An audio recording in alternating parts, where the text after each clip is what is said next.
Bonjour Anthony Saint-Léger. Bonjour Audrey, bonjour à tous. Et on va parler aujourd'hui du départ des troupes françaises du Mali. Le rapprochement stratégique entre Bamako et Moscou est régulièrement un terreau fertile pour la diffusion de fausses informations.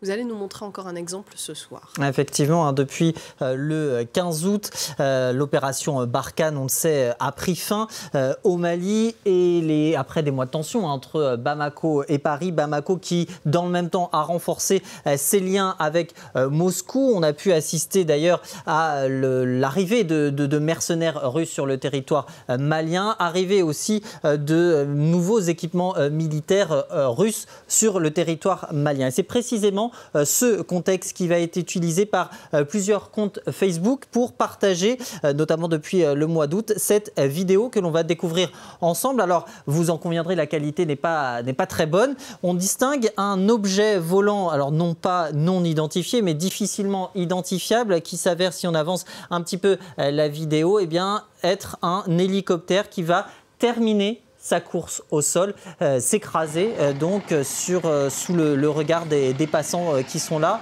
Voilà pour ce crash d'hélicoptère. Alors, que nous disent les publications qui le partagent? Pour certaines, ça ne fait pas de doute. C'est l'avion promis par la Russie qui vient de s'écraser. C'est aussi le commentaire fait par cet autre internaute. En revanche, pour d'autres, ce n'est pas tout à fait la même histoire. Non, cet hélicoptère a été offert, selon cet utilisateur de Facebook, par la France en 2018 sous Ibeka, Ibrahim Boubacar Keïta, l'ancien président malien. Pour d'autres également, c'est effectivement un accident qui a eu lieu il y a une dizaine d'années, avec toujours cette idée que l'avion ne serait pas, l'hélicoptère en l'occurrence, ne serait pas russe, mais français. Et que donne la vérification?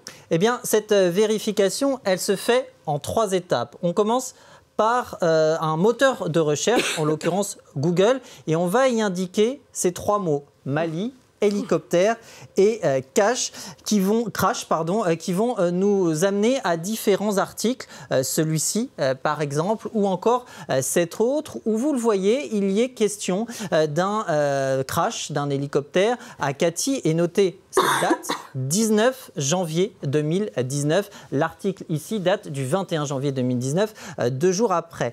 Katy, c'est où? C'est ici, au nord de Bamako, la capitale malienne.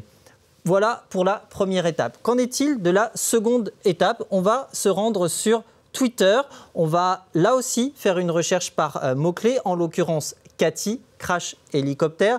Et on va trouver plusieurs comptes qui vont partager, vous voyez, cette vidéo, ces mêmes images de ce crash, et préciser que l'accident a bien eu lieu à Katy. Et vous noterez là encore la date, 19 janvier 2019, 20 janvier 2019 pour celui-ci.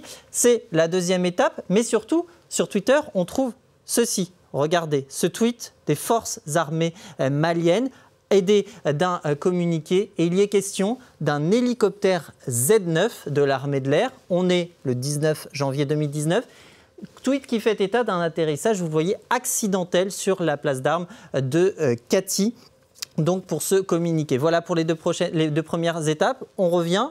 On va faire une troisième étape, c'est celle de la géolocalisation, qui, elle, vient bien nous confirmer que cette vidéo a bien été tournée sur cette place d'armes à Katy. Et puis, les photos qui ont été publiées aussi, la suite de ce crash, notamment dans différents articles, vont nous donner des indications, parce qu'elles vont nous confirmer effectivement qu'il s'agit bien d'un Harbin Z9. Alors, l'Harbin Z9, c'est un hélicoptère de combat chinois, notamment grâce à la forme assez particulière de ce rotor que l'on trouve ici, et puis évidemment cette cocarde aux couleurs du Mali que l'on retrouve ici également sur cette photo, donc prise après le crash. Autre exemple d'Infox, cette fois il s'agit de véhicules blindés. Effectivement, plusieurs photos que l'on a pu voir là encore selon tout le mois d'août, finalement, les dernières semaines essentiellement du mois d'août, plusieurs photos de blindés qui ont été publiées, des différents chars qui ont été considérés comme des cadeaux faits par Vladimir Poutine au Mali. C'est notamment le cas de certains internautes. On peut retrouver, vous voyez, le terme cadeau fait à Vladimir Poutine. On notera ici la photo de Vladimir Poutine et du colonel de transition Assimi Goïta. Et précisément, ces publications, elles sont surtout devenues virales depuis, ou après plus précisément, l'entretien téléphonique qui a eu lieu en août entre le colonel de transition Assimi Goïta et Vladimir Poutine. Mais que nous dit la vérification ? Eh bien, une recherche d'image inversée, c'est assez simple à faire, vous le savez, nous renvoie sur une publication, celle-ci, qui évoque effectivement une livraison de 15 blindés de type Cougar au Mali, mais notez bien, ils ont été offerts par les Émirats Arabes Unis et non par la Russie. Et cette publication, elle date de 2020. On retrouve aussi, en faisant des recherches complémentaires, eh bien, ce tweet des forces armées maliennes qui évoque bien ces blindés de type Cougar offerts par les Émirats Arabes Unis. Et on est bien, vous le voyez, le 28 janvier 2020. Merci beaucoup Anthony Saint-Léger pour cette recherche exhaustive.